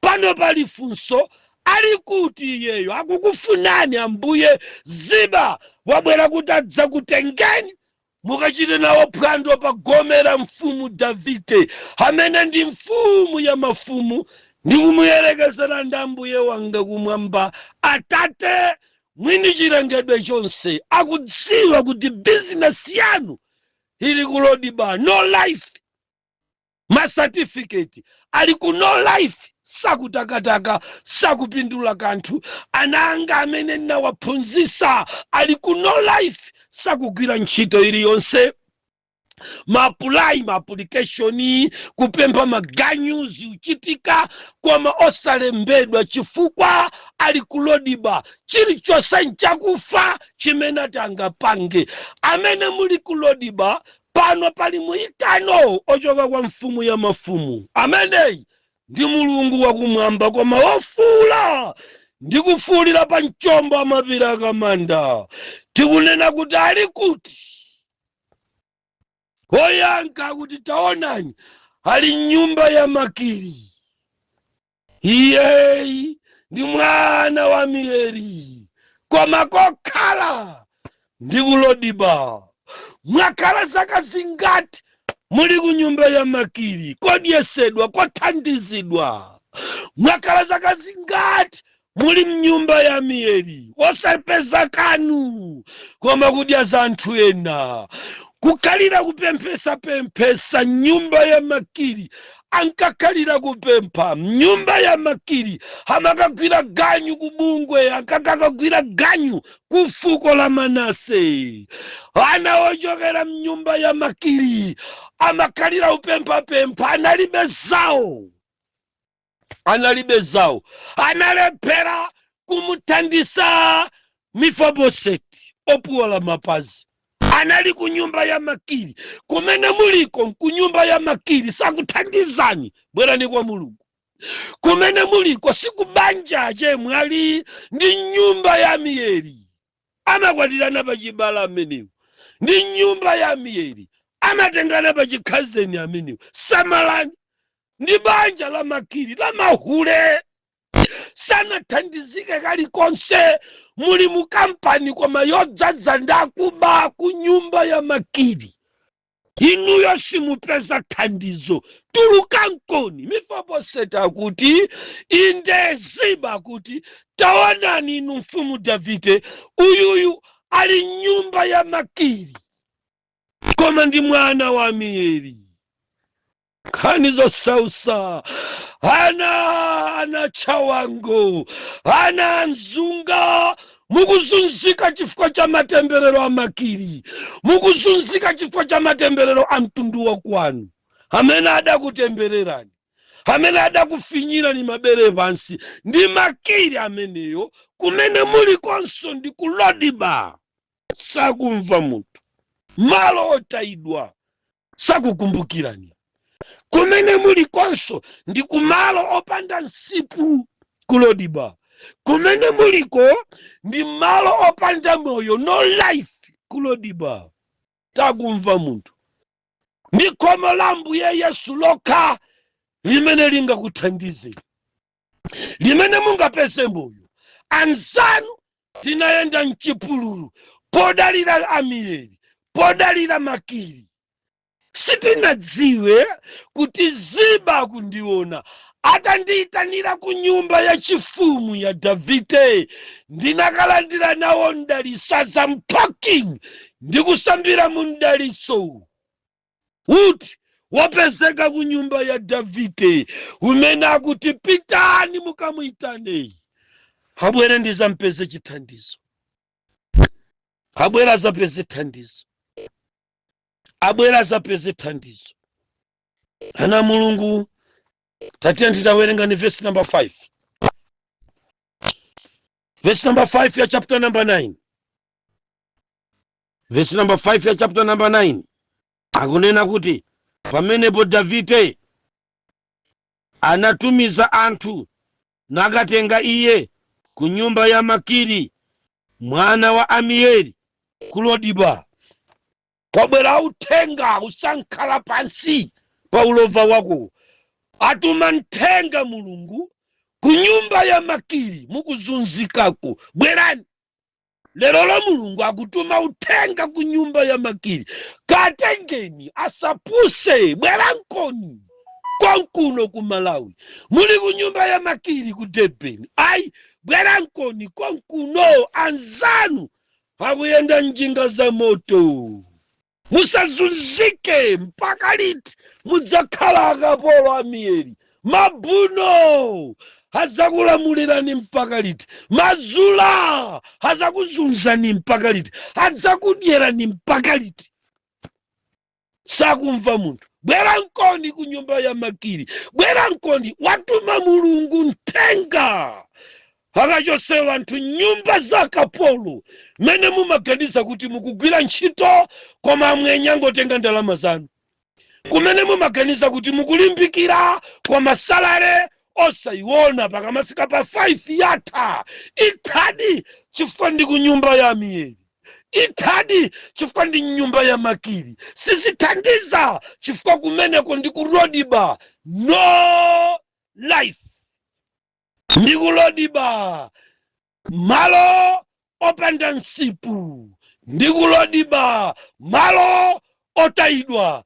Bwera mkoni mubwere pa Mulungu ameneyi ndi amene wagwiriza chifundo koma cha mulungu. Chifundo cha mulungu sichili m'manja mwa United Nation, sichili m'manja mwa mabungwe, sichili m'manja mwa Red Cross, chili m'dzanja lake. Mukadzangolawa chifundo chimenecho permanently, mudzakhala komweko nthawi zonse. Kwa mulungu sakumva munthu. Verse number 6. Verse number 6. Ndipo Mefiboseti mwana wa Jonatani mwana wa Sauli anafika kwa Davide, nagwa nkhope yace pansi nalambira. Ndipo Davide anati, Mefiboseti. Nayankha iye, ndine mnyamata wanu, ndi mayina pano 3,949. Ndikuyitana limodzi malo mwa onsewo ndangokuyikani pa dzina limodzi lokha, Mefiboseti. Muvomere kumene muliko, muli kutuluka m'matemberero, akuyitana ndi mulungu. Mefiboseti ambiri sakumva mayitanidwe. Mulungu amayitana wanthu kwachosa mu mphawi pogwiritsa ntchito njira zosiyanasiyana. Mmene alamu anu akukunyinyirikani pa balaza mwagonapo, akuyitana kaya, Mefiboseti tiye kuganyu. Kani zosausa osamva. Mefiboseti ankhutukumve osamva. Mmene tinkanena kuti achimwene 92 acres mudzilima, ankalima na malume, lero adakalamba sangalime munda umenewu. Kunali kuyitana, Mefiboseti dzalime. Inu osamva kutamangira ku Joburg pakuti mudamuona nzanu akubwera njinga ya moto. Munayiwala kuti mwayi kusiyana, munayiwala kuti amene mulungu adalitsa sumalondola mdalitso wa munthu wina. Nanu panokha mumve mwitano, pakuti ambiri mukudalira mdalitso amene anayitanidwa ndi tribe anavomera yekha. Inu bwa nyombi sakalali mbuyo mwayitana inu kodi munipinga bwanji? Misokoneza bwa akayitana mulungu wayitana ine. Nanunso mumve kuyitana kwanu. Adayitana Davide akuti Mefiboseti, sakumva munthu. Mpaka pamene mumve dzina lanu, osangomva kuti amalume adakagwira ntchito mtawuni chimudzi chonse kuntuma njiyense pambuyo tu. Adayitana ine ndzakhala mtawuni ya Lilongwe ndzamange manyumba. Anayitana ine ndzakhala mtawuni ya Lilongwe ndzadye. Anayitana ine kudzandidalisa. Sanayitane iwe pakuti mwabwerera pa tikiti ya zinzanu, ndi mmene mwadzadzira malova. Anayitana inu kuti mudzakhale ku tawuni. Munamva lanu poyoka kwakuntuma njikwanuko. Munamva lanu. Munamva kukuyitanani kuti mubwere ku Durban mudzagwira ntchito. Munalimva kapena adayitana achimwene kutsidya kwa makanjira. Inu mdangonyamuka kwa mponda kwanuko muli adayitanidwa achimwene. Anayitana lawo masana wano madzulo wano pano papira makamanda ndikuti Mefiboseti. Akuyitana ndi mfumu, muyambe mwamva lanu osamabubuluma. Anzanu sanayitanidwe, lero ni mahule kwa Irandi auseweresedwa. Sanayitanidwe, lero ndi akapala ku Israeli chifukwa sadalimverawo.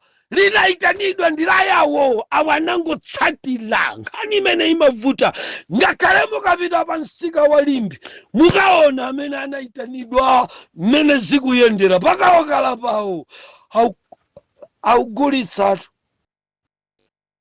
Anayitanira ku bizinesi ya ukala augulitsa. Tsono inu lanu silinayitanidwe kuti mudzapange bizinesi ya ukala, munangotengera daire kuduka. Udikirire ngati anakupasa bizinesi yakaunjika, muyambe mwalimva kaye lanu masana wanu. Mefiboseti ayambe wavomera kaye Mefiboseti. Ndi pamene mdalitso uti ubwere. Tamveserani ndi chidwi pa verse number 5. Ndipo Davide anatuma anthu nakamtenga iye ku nyumba ya Makiri mwana wa Amieli ku Lodiba. Sakumva munthu. Ndipo verse number 6. Ndipo Mefiboseti mwana wa Jonatani mwana wa Sauli anafika kwa Davide. Verse number 6 ikuti nagwa nkhope yace pansi namulambira. Ndipo Davide anati, Mefiboseti. Nayankha iye, ndine mnyamata wanu osauka opanda kanthu, muphunzira kudzichepetsa, kukula mtima. Mukuliranji mtima muli ncha osadzichepetsa bwa. Anzanu atafika ku nyumba ya Davide, Bible likuti atangoponda phazi lace pa balaza pamene panakhala Davide face to face ndi mpando wa chifumu wa mfumu Davide. Mefiboseti nthawi yomweyo anagwa pansi zu. Akutengani ntchito koma mukakhale omvera osamakakula mtima. Akuti andiri ndipolomatu ine nkhale ngati munthu osaphunzira sakulemba ganyu. Nkhale ngati munthu ine osadziwa sakulemba. Iwe ndalaiva nkasikalaisesikha koko malo moti udzichepese mmene akulembani. Kukula mtima kuti angandilibera isesi. Hakuti nchani Davide akuchita chidwi, akuona munthu wofuna thandizo akudzichepetsa, anakopeka mmene anabwerera. Zina sukanika kuti kopa makampani wena inu mukuti mmatemberero, koma atakulembani ntchito mmakula mtima, simudalambire, simudagwe nkhope pansi, simudadzichepetse mwa njira ina. Akuti inetu ndapita kupole, ndiye kakhale kupole kwako kwakakulemba kupole kwako. Ni injiniya ine, kakhale kwamweko tu. Kakhale ni unjini, sono ubwera uzafunsa ntchito kuno, uli nzochita kale. Ufuna ya ngati mwabwera kwa ine nulembeni ganyu, musazikulire mtima, nupasani polima kaya bwerani. Mukula mtima bwa. Mukulira nji mtima, nyanu nzanu pano tamvera ni nzanu. Hada sichepesa. Bible likuti verse number 6. Hata ngolowa mmenemo, anawera mankope yace pansi, unalambira. Kudzichepesa kwake kumene adadzichepesa ndi kumene kudatulusa mfuwu. Sakumva munthu. Kudzichepesa kwake kumene adadzichepesa Davide ndi kumene kudatulusa mfuwu. Kumene adadzichepesa Mefiboseti ndi kumene kudatsegulisa pakamwa pa mdalitso. Ndi kudzichepesa kwanu kumene kudzathandiza. Sakumva munthu. Banja lina lopeza bwino linali ndi vana amene amakula mtima. Mwana wina wosowa kokhala adakangokhala nawo pa banjapo. Kukacha mmawa amadzuka ukacha pa galimoto pukuta sapato za kholo longomulera amazishaina bwinobwino kupempha sokosi amayi, sokosi za dadi zili kuti kuyikiratu. Akamatuluka madala amampeza mwana akupukuta fulo potaponde abambo ongomulera. Amayang'ana ndi chidwi bambo, amayang'ana ndi chidwi, amayang'ana ndi chidwi. Nthawi yakuti pakhale mdalitso udapita kwa mwana wongolera chifukwa anapambana pakudzichepetsa. Dzichepetseni kuti mpeze zabwino. Sono mufuna ndikuthandizeni mukulaso mtimaso. Zikhala bwa. Mwabwera kuchalichi kuno kuti mdzalalikidwe, mdzathandizidwe, mdzaphunzisidwe mawu a Mulungu. Mubwera koma kuchalichi kumene tinali verse 4. Iwe wasiya verse lako ku Ziyoni kwakoko, ubwera kwa ine uzinena kuti ku Ziyoni, za ku Ziyoni zodzitaye. Dzichepetse. Dzichepetse. Mkwangirikani kuno. ngati mwabwera ku CCP zichepeseni mu CCP kusakula mtima muli nzanu kachitani kwanuko zime usamakula mtima pakhomo pa ini yake sono kudzichepesa ndi chimodzi mwa chinthu chimene chingakuvuleni kumatemberero dzichepeseni kuti mulandire mdaliso anakuwa nati Davide anakuwa nati Mefiboseti nati ndili pano mbuyanga mnyamata wanu. Ndipo Mefiboseti mwana wa Jonathan mwana wa Sauli anafika kwa Davide nagwa nkhope yake pansi namulambira.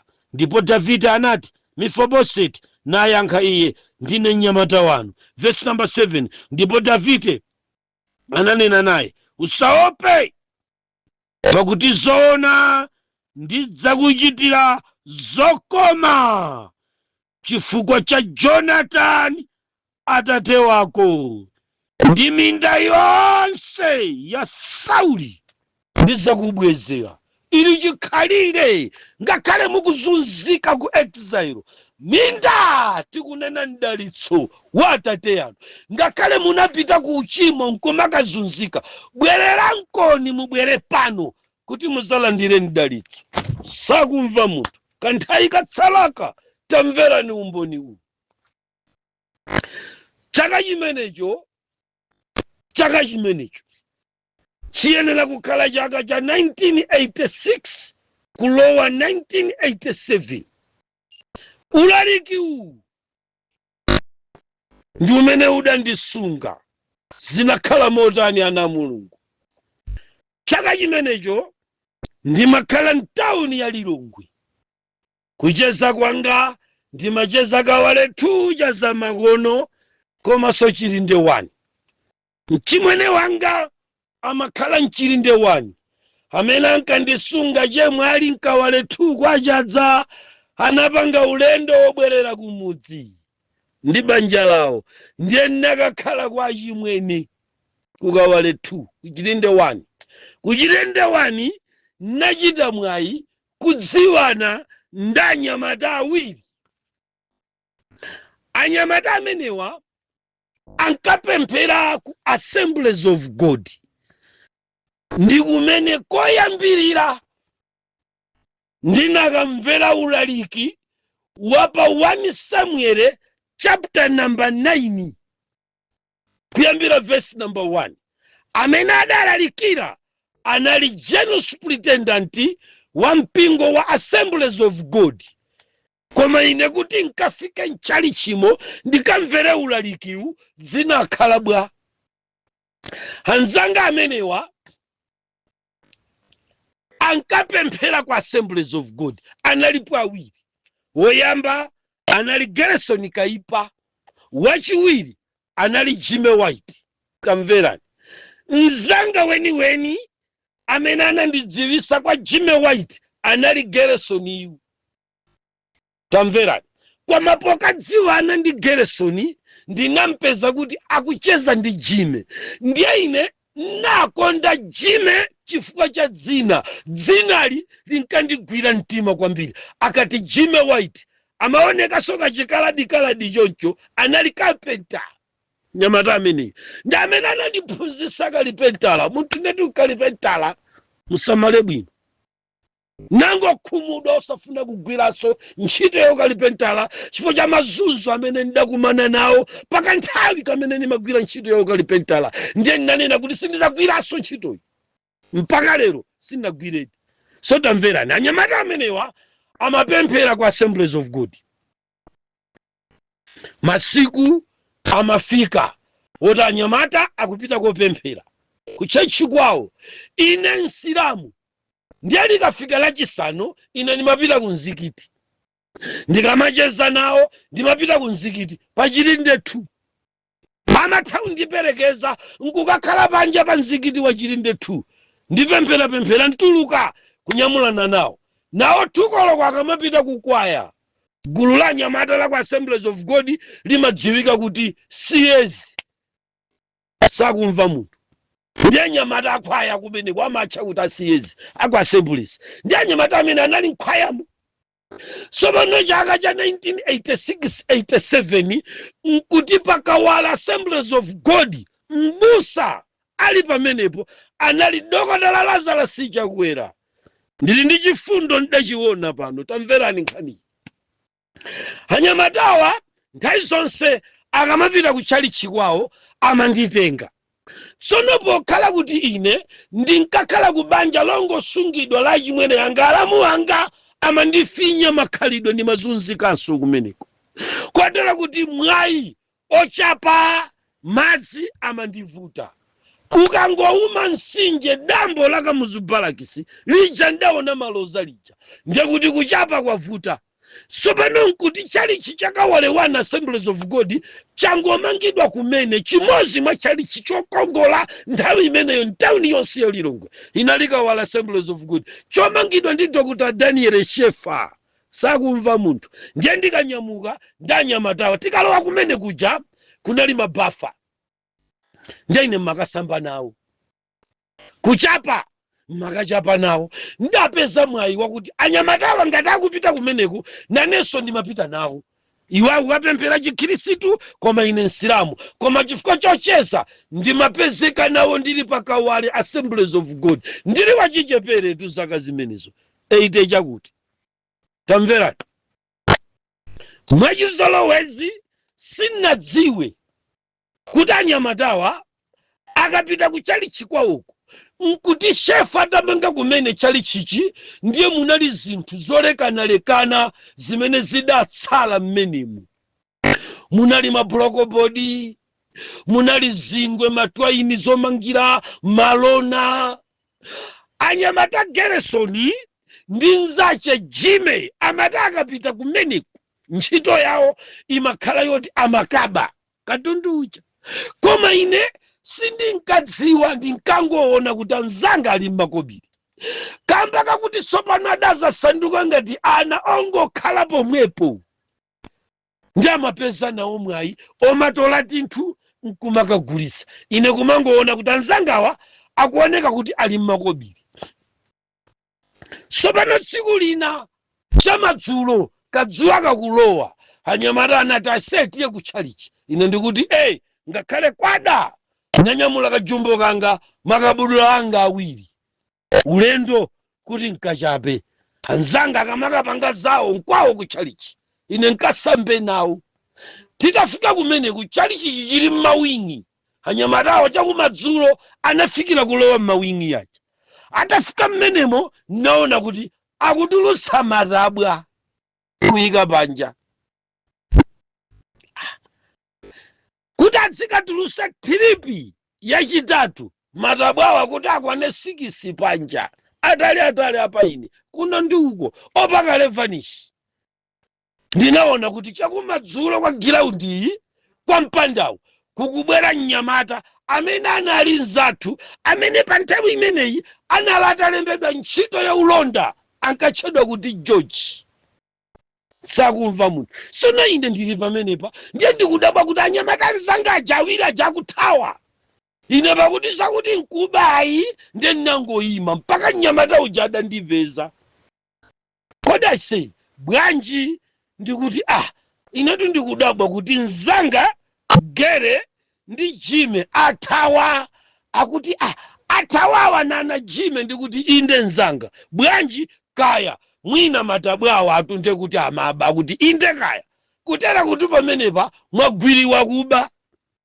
Ine pamenepa zoona koma nanga sathawa nyamata amabawo ine ndinango aperekeza. Taona ine tizovala tanganito kasopo ndi yako ni malondola ngati anzanga koma mbali yayikulu mafuna nsambe nawo nkuchapa m'mabafamu udziona na yasakale nyale mmenemu ndi ine. Mulandu malingana ndi malamulo aulonda inuyo amwene ndikuyenda kukakoperekani m'manja mwakula mpingo nkhani idavuta. Kunacha mmawa mubwere ndiye ine ndinapita njamatayi ngati londa anakaita na timu yakula mpingo pamodzi nkuifotokozera tagwira wokuba ndiye koma amene analipompo nampeza ndi uyu analinda nzachi. Tafotokoza m'bale wanga pakati pakula mpingo timu yawo inkasogozedwa ndi mkulu wa mpingo wina ankagwira ntchito ku banki ankamutcha kuti Matabwa ankakhala cha ku institute uko siniyiwalayi. Anakambakamba nkhani iyi yavuta tikuyenera kuti tayitana abusa tadziwitse akunena achakwera. Ine palibe kanthu tsiku lakwana mubwera mkucha izakhale 2 koloko.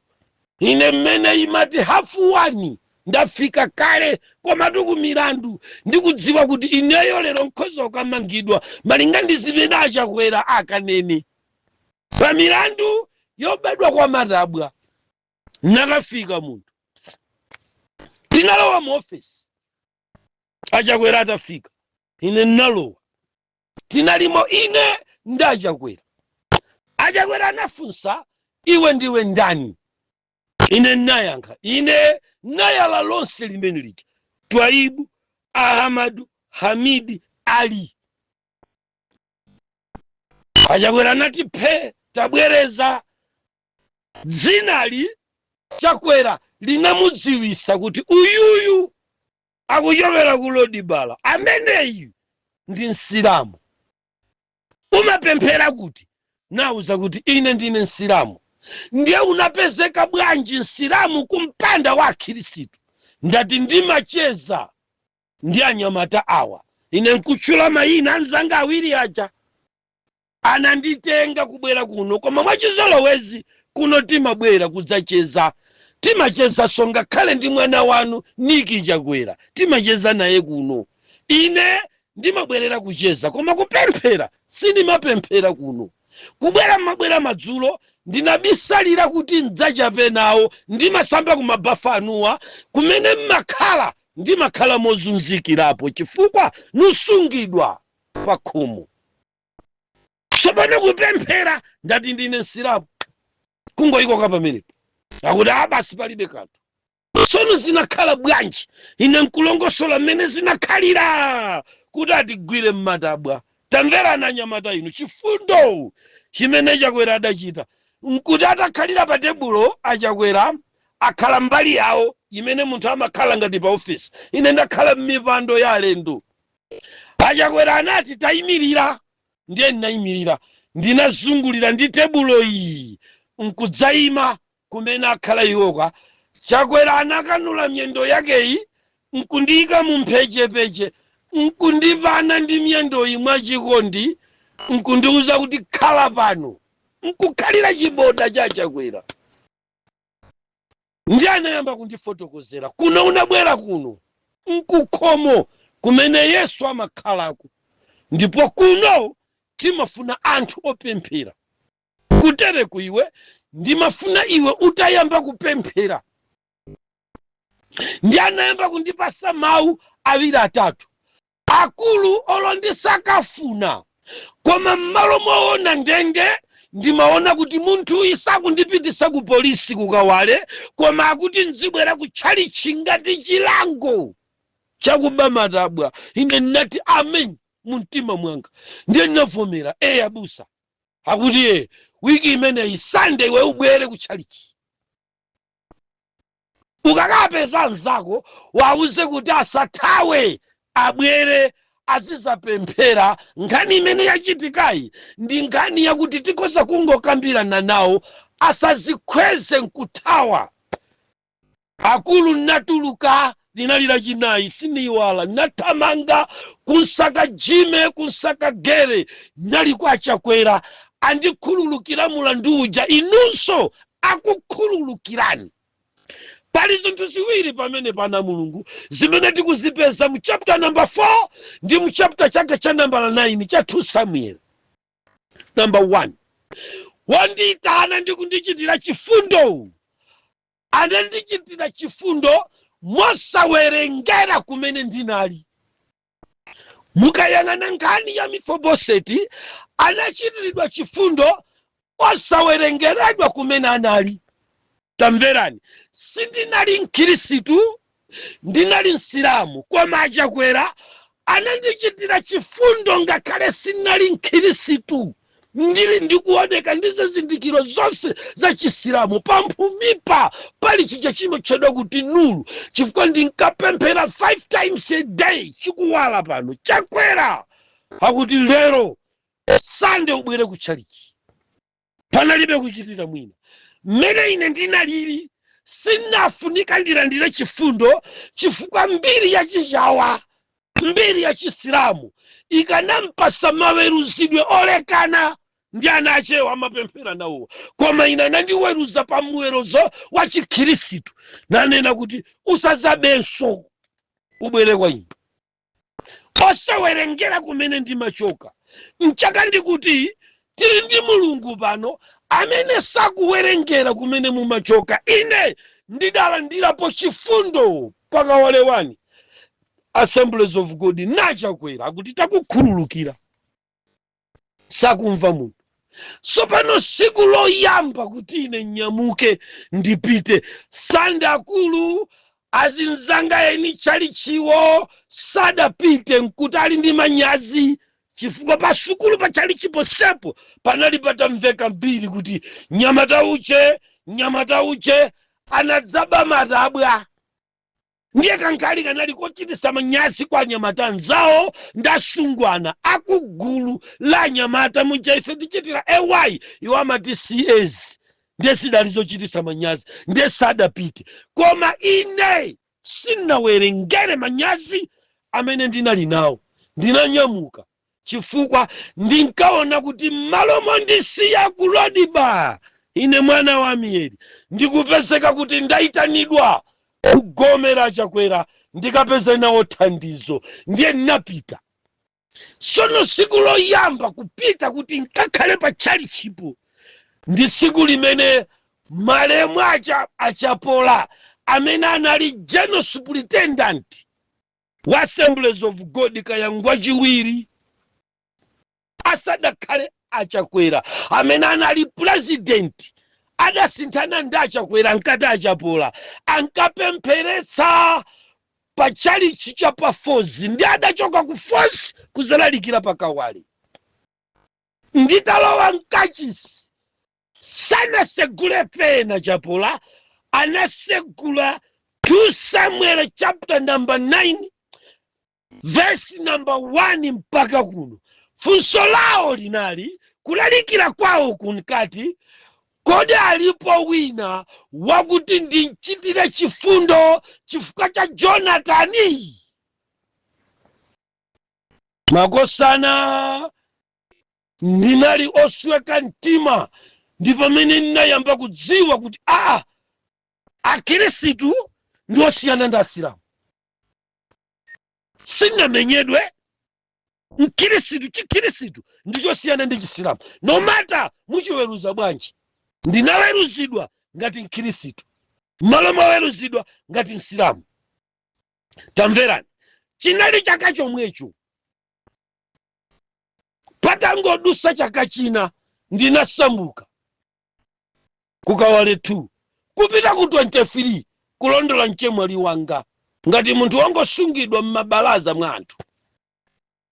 Chaka chimenecho ndikudusa pansika pa mzikiti wa pa area 23, nthawi yopemphera, ndinaona munthu akutuluka wavala nzuli koma atachapidwa makofi ndi asilamu anzace, chifukwa chakuti adakalowa mu mzikiti akununkha mowa, anayima paswala akununkha mowa, koma anyamata asilamu adanchapa makofi, magazi kutuluka naye panja pa mzikiti wa pa area 23 mu mzinda wa Lilongwe. Ndi maso angawa ndikuona nkuti ine posachedwa pompa mchalichi ndachitiridwa chifundo, nayamba kusiyanitsa.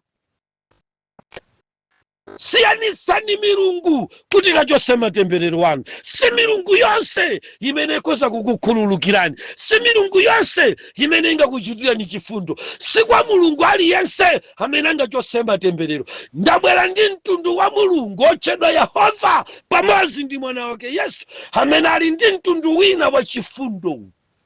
Mpaka tsiku la maomboledwe. Tabwerani kwa Yesu mulandire chifundo. Iye ndi wodzaza ndi chifundo. Munachimwa bwanji? Ngakhale tinkayenda nkumakalowa zipembedzo zina, kumapitiriza kupemphera ku Chisilamu, nkumakalowa zipembedzo zolekanalekana, kaya ndi musataniki tikunenamu, koma konseko nkamayenda ngati ndingakumbukira cha Chikhristu, ndinkakumbukira zinthu zitatu. Number 1, ndimakumbukira 1 Samuel chapter number 9. Number 2, ndimakumbukira olalikira achapola. Number 3, pamene panali pa number 1, ndimakumbukira achakwera mmene adaweruzira mulandu wa ine ntapezeka mu gulu la anthu oba matabwa mpaka wale 1 Assemblies of God. Makosana chifundo chimene Mulungu akukuyitanirani lero chikuposa ndi kuperekera chisanzochi. No matter data you are, bwerani kwa Mulungu. Kodi munachimwa bwanji? Bwerani kwa Mulungu. Ndagwiriza Mulungu odzaza ndi chifundo lero akuyitana, idzani kuno inu nonse akulema ndi kuthodwa, munasamba mmatemberero, munasamba mmachimo, munasamba mzoyipa, koma pano pali Mulungu amene adzakusonkhanisani pamodzi mchifukato cha chifundo nakusambisani ndi kukuyeretsani mkuwo ndi kukuwira pa phiri akamanda. Idzani kwa Yesu inu nonse akulema ndi kuthodwa, kuti pamene lipenga likulira tikakumane komaliza pa gombe la tsiku lijalo, pamene oyera mtima azasonkhana. Tikanena nthano tinapulumuka bwanji, tidzanena nthano tinaumboka bwanji. Kukubwera dziko lokongola, kukubwera dziko lopanda umphawi, kukubwera dziko limene wanthu sakalira, kukubwera mzinda umene munthu sazamva sokupweteka. Tikupita kwathu kopanda maliro, kopanda imfa. Bwerani ana Mulungu nonse akulema ndi kuthodwa, iye adzakuchitirani chifundo mpaka tsiku limenelo. Amen.